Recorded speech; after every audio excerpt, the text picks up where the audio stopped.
Hello people, welcome back to take okay. Sorry, ஒரு நிமிஷம் wait பண்ணுங்கள். ஹாய், ரொம்ப நாளாக கேமராக்கு பின்னாடி ஒர்க் பண்ணதில் காட் யூஸ் டு இட். என்னடா 6 மாதமாக யூடியூப்பில் வீடியோவே போடலையே, யூடியூப் பாஸ்வேர்டு மறந்துட்டாலும் நீங்கள் யோசிச்சிருந்தீங்கன்னா ஃபேர் அசம்ஷன் தான். பட் இந்த 6 மாதம் நான் என்ன பண்ணிட்டு இருந்தேன் அப்படிங்கிறத நானே இந்த வீடியோவில் சொல்கிறேன், வாங்க பார்க்கலாம். லாஸ்ட் ஃபியூ மந்த்ஸாக நான் சிக்னேச்சர் மொமெண்ட்ஸ் அப்படின்னு கோயம்புத்தூர் பேஸ்டு ஒரு மீடியா ப்ரொடக்ஷன் கம்பெனியில் ஃபுல் டைம் பார்ட்னராக ஒர்க் பண்ணிக்கிட்டு இருக்கேன். இங்கே எப்படி வந்து லேண்ட் ஆனேன் அப்படிங்கிறதே பெரிய ஸ்டோரி, அதை ஒரு செப்பரேட் வீடியோவை கூட நம்ம பார்க்கலாம். எஸ், சிக்னேச்சர் மூமெண்ட் பிராண்டுக்கு ஒரு அட்வர்டைஸ்மென்ட் பண்ணனும். Yes ma'am, ads, brand videos, டாக்குமெண்ட்ரிஸ்னு சொல்லி எதனாலும் சூப்பராக பண்ணிக்கலாம் மேம்.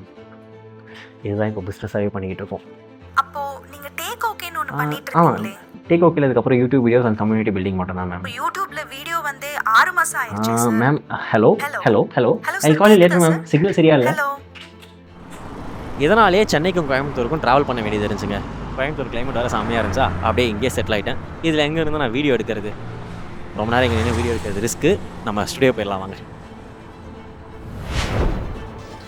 ஸ்கிரிப்ட் ரைட்டிங், டேரக்ஷன் மட்டும் இல்லாமல் ரீசெண்ட் டேஸில் கிளைண்ட் மீட்டிங்கு, டீம் ஹேண்ட்லிங்னு சொல்லி எனர்ஜியை நிறைய இடத்துல கொடுக்க வேண்டியதாக இருந்துச்சு. அப்படி கடைசியாக வந்து சேர்ந்த இடம் தான் அனிருத் ஹுக்கும் concept.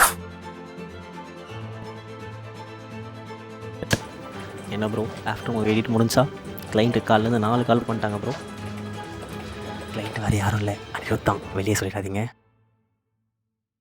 அனிருத்தோட Bangalore Hukum concept, photography and videography partners, signature moments.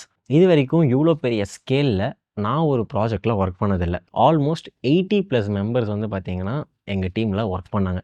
Which includes videographers, photographers and அவங்களுக்கு அசிஸ்டன்ஸ், எடிட்டர்ஸ், டேட்டா மேனேஜர்ஸ் அப்படின்னு சொல்லிட்டு ஒரு பெரிய க்ரூ ஒர்க் பண்ணோம். இதில் நான் ஒன் ஆஃப் த லீட். இப்போ இவ்வளோ பெரிய டீமை லீட் பண்ண போகிறோம் அப்படிங்கிற ஒரு டாஸ்க் வந்து எனக்கு ஒரு பெரிய சேலஞ்சாக இருந்துச்சு. ஆனால் அதோட எண்டில் வந்து பார்த்திங்கன்னா ஒரு டேரக்டராகவுமே எனக்கு நிறைய டேக் அவே இருந்துச்சு. ஏன்னா இதில் நாங்கள் எடுக்க போகிற ஃபுட்டேஜை வச்சு ஆஃப்டர் மூவி அப்படின்னு சொல்லி ஒரு வீடியோ ரெடி பண்ணணும். ஃபஸ்ட் இந்த ஆஃப்டர் மூவி என்ன அப்படிங்கிறதே எனக்கு ஒரு கொஷின் மார்க்காக இருந்துச்சு. So I had to do research. After மூவினா என்ன, அதுக்கு என்ன மாதிரி ஸ்கிரிப்ட் பண்ணணும், அதை என்ன ஸ்ட்ரக்சரில் பண்ணணும், அதில் என்ன ஃபுட்டேஜ்லாம் நம்ம வந்து கான்சர்ட்க்கு முன்னாடியே வந்து ஷூட் பண்ணணும், கான்சர்ட் அப்போ நம்ம என்ன பண்ணணும், கான்சர்ட் முடிஞ்சதுக்கப்புறம் என்ன பண்ணணும்னு சொல்லி நிறைய ரிசர்ச் அது சம்மந்தமாக பண்ண வேண்டியது இருந்துச்சு. அதை எல்லாத்தையும் ஃபிகர் அவுட் பண்ணுறதுக்கே எனக்கு ஒரு டைம் எடுத்துச்சு. இது மட்டும் இல்லாமல் ஈவெண்ட் நடக்கிறப்பவே சுட சுட வந்து பார்த்திங்கன்னா நம்ம ரீல்ஸ் அண்ட் ஃபோட்டோஸ் வந்து டெலிவரி பண்ண வேண்டியது இருந்துச்சு. ஸோ அதுக்கான ப்ராசஸ் என்ன, அதை நம்ம எப்படி வந்து ஆன் டைம் டெலிவரிக்கு நம்ம பெஸ்ட்டாக பண்ண முடியும் அப்படின்னு சொல்லி அதை ஃபிகர் அவுட் பண்ணுறதும் ஒரு தனி டாஸ்க்காக இருந்துச்சு.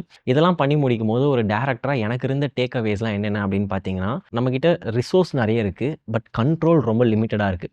ஸோ லிமிட்டட் கண்ட்ரோலை வச்சு நம்ம எப்படி வந்து ஒரு பெஸ்ட்டு அவுட்புட்டை கொண்டு வரது அண்ட் ஆன் ஸ்பாட்டில் எப்படி வந்து டிசிஷன் மேக்கிங்கை நம்ம வந்து குவிக்காக பண்ணி ஒரு ப்ராப்ளமை சால்வ் பண்ணுறது, இந்த மாதிரியான விஷயங்கள்லாம் வந்து பார்த்திங்கன்னா எனக்கு இந்த கான்செப்டை ஷூட் பண்ணதுலேருந்து டேக் அவேஸாக இருந்துச்சு. அண்ட் என்ன தான் நம்ம ஆஃப்டர் மூவிக்கு வந்து ஸ்கிரிப்ட்லாம் பண்ணி ஷூட் பண்ணியிருந்தாலுமே அது வந்து ஒரு லைவ் ஈவெண்ட், ஒரு நான் ஃபிக்ஷனல் ஈவெண்ட். நம்ம ஒரு ஷார்ட் ஃபிலிம் பண்ணுற மாதிரியோ ஒரு ஃபீச்சர் ஃபிலிம் பண்ணுற மாதிரியோ கிடையாது. ஸோ கிடைச்ச ஃபுட்டேஜை நம்ம வந்து எப்படி யூட்டிலைஸ் பண்ணி நம்ம ஆஃப்டர் மூவி பண்ண போகிறோம், அதுக்கு நம்ம எடிட்டர்ஸோடு உட்காந்து கிடைச்ச ஃபுட்டேஜ் எல்லாத்தையுமே வந்து ஆர்கனைஸ் பண்ணி எந்த ஃபுட்டேஜும் மிஸ் ஆகாமல், ஏன்னா ஆல்மோஸ்ட் 80+ டீம் மெம்பர்ஸ்னும் போது ஆஃப்டர் மூவி ஷூட் பண்ணவங்க மட்டுமே பார்த்திங்கன்னா ஒரு பெரிய லிஸ்ட் ஆஃப் நம்பர் இருக்கும். ஸோ அப்போ அந்த ஃபுட்டேஜ் எல்லாத்தையுமே அழகாக ஆர்கனைஸ் பண்ணி அதை வந்து எடிட் பண்ணி அதில் வந்து நிறைய ஸ்டேக் ஹோல்டர்ஸ் வந்து இன்வால்வ் ஆகிருப்பாங்க. ஸோ அவங்க எல்லாரையும் சாட்டிஸ்ஃபை பண்ணுற மாதிரி அந்த வீடியோவை வந்து கட் பண்ணின்னு சொல்லிட்டு அது ஒரு பெரிய ப்ராசஸ். ஸோ இந்த ப்ராசஸ் எல்லாத்தையும் கோ த்ரூ பண்ணி நான் இங்கே வந்து நிற்கிறதுக்கே வந்து பார்த்திங்கன்னா நமக்கு ஒரு டைம் எடுத்துருச்சு. ஸோ இப்போ நிறைய பேருக்கு ஒரு கொஷின் வரும், ஸோ என்ன ப்ரோ இதுக்கப்புறம் பிஸ்னஸ் தானா, ஃபிலிம் மேக்கிங், டேரக்ஷன், ஸ்கிரிப்ட் ரைட்டிங்லாம் என்ன ஆச்சு அப்படின்னு கேட்டிங்கன்னா, உள்ளுக்குள்ளே இருக்க அந்த பேஷன் ஒரு ஃபயர் வந்து பார்த்திங்கன்னா இருந்துக்கிட்டு தான் இருக்குது. இப்போ கூட நான் வந்து ஒரு ஷார்ட் ஃபிலிமுக்கான ஸ்கிரிப்ட் வந்து பண்ணி முடிச்சிருக்கேன். ஒரு 2 lakhs பட்ஜெட் இருந்துச்சுன்னா அதை வந்து புல் ஆஃப் பண்ணிடலாம் அப்படிங்கிற ஒரு ஸ்டேஜில் இருக்கேன். பார்த்துட்டு இருக்க யாருக்காச்சும் இன்வெஸ்ட் பண்ணுற ஆசை இருந்துச்சுன்னா வந்து பேசுங்க, கண்டிப்பாக நம்ம கொலாபரேட் பண்ணி ஒர்க் பண்ணலாம். அண்ட் லாஸ்ட்டாக நீங்கள் பார்த்துட்டு இருக்க இந்த setup slate pencil Chennai and கோயம்புத்தூரில் நம்ம பண்ணிகிட்ருக்கோம். உங்களுக்கு வந்து ஷார்ட் ஃபிலிம் பண்ணணும் அப்படின்னாலும் சரி, இல்லை வந்து ஒரு ஃபீச்சருக்கு நீங்கள் செட்டு போடணும் அப்படின்னாலும் சரி, நம்மளோட கோயம்புத்தூர் ஸ்பேஸில் வந்து பார்த்திங்கன்னா நீங்கள் செட் போட்டு ஷூட் பண்ணலாம்.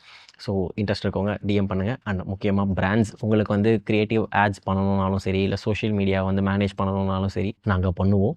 So this is the video. see you all in the next one. Maybe அடுத்த ஒரு 3 மாதத்தில் வீடியோ வந்துடும் நினைக்கிறேன். Tata, bye by.